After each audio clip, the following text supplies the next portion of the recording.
Good morning. This is the time of year that we're all thinking about summer vacations. Whether you've got your trips planned or are still booking those getaways, some recent headlines might have caught your attention. CBS travel editor Peter Greenberg of petergreenberg.com is here to help us put summer traveling into perspective during turbulent times. Thanks for being here, Peter.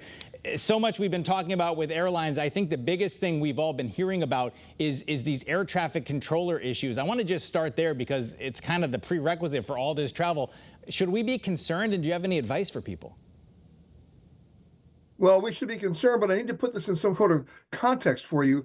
The air traffic control issues that we've seen at Newark and Philadelphia have been around for 40 years. They just surfaced again because of the blackout that the controllers suffered twice in recent days. The bottom line here is they're talking about solutions. They're not going to be short-term solutions. They're long-term solutions. And they're going to fix the problem this summer basically by cutting down on the frequency of flights, by slowing the flow, by giving the controllers a little bit of a break because they're understaffed. But from an air safety point of view, it's a fix that will work in a temporary way. They've got to do it in a much more deeper way going forward, and that's going to take 3 to 4 years. But it doesn't stop me from flying. It does stop me from flying at certain times of the day.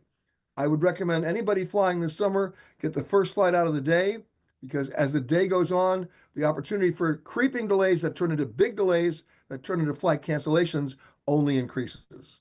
All right. And you said one of the things that they're doing is reducing some of the number of flights. And I pay attention to our interviews, Peter. I know that fewer flights means those tickets could be more expensive. What are you expecting for travel trends as we head into the summer? Well, two things are actually happening on a parallel path this summer. You have the trade and tariff wars. You have the United States being perceived, rightly or wrongly, by so many travelers overseas as being unwelcoming that you're seeing a huge drop-off in the number of travelers coming to the U.S. You're also seeing a drop-off of travelers in the U.S. going overseas because of uncertainties about the economy.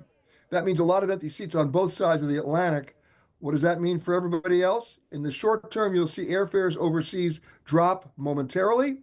Then they're going to go back up as the airlines adjust by reducing frequency, as you just said. But the real concentration this summer is going to be on domestic travel in the 48 continental U.S. states. And that's where it's going to get very crowded. Airfares and hotel rates are going to go up. So be prepared for that. The only saving grace, perhaps, is if gas prices don't spike. Then it may become the summer of the Great American Road Trip again. Yeah, there's already for Memorial Day weekend, AAA talking about so many, 39.4 million people driving to a destination. So it could be busy on the roads.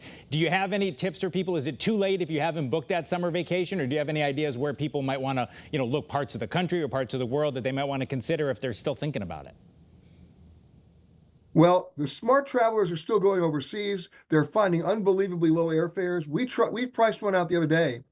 Los Angeles to Sydney, Australia, $396 round trip. You can't get from Connecticut to Chicago for $396.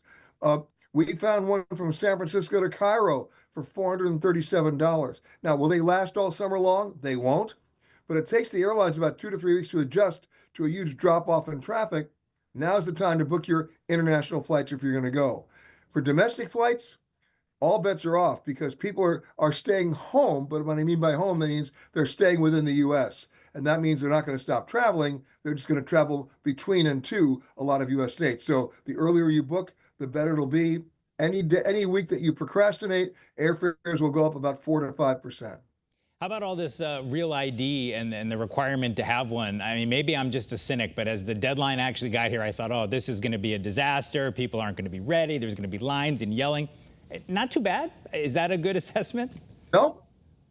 Yeah, that is a good assessment. Real ID is around since 2003. It was supposed to kick in 2005.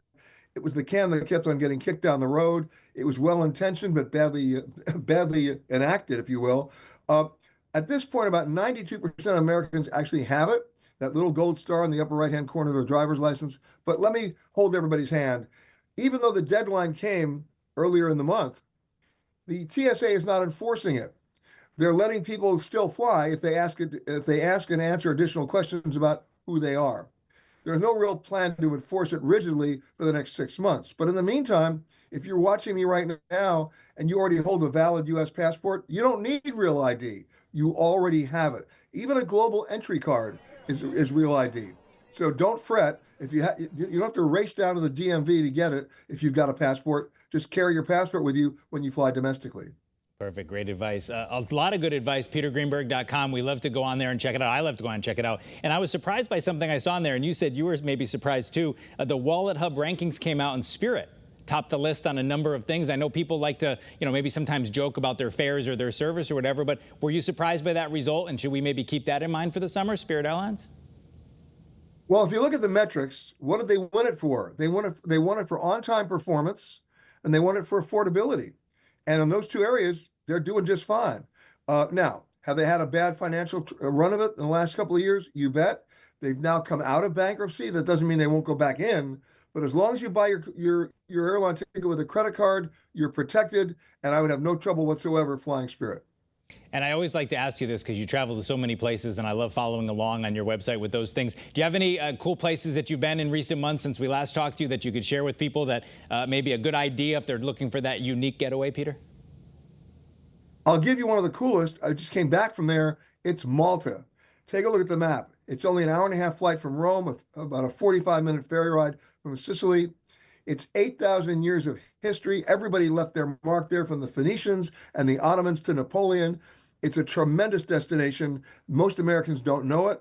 And if you take a look at where it is, you can attach it to a trip to Rome or attach it to a trip to Morocco. I mean, it's so well situated in the Mediterranean, well worth the visit.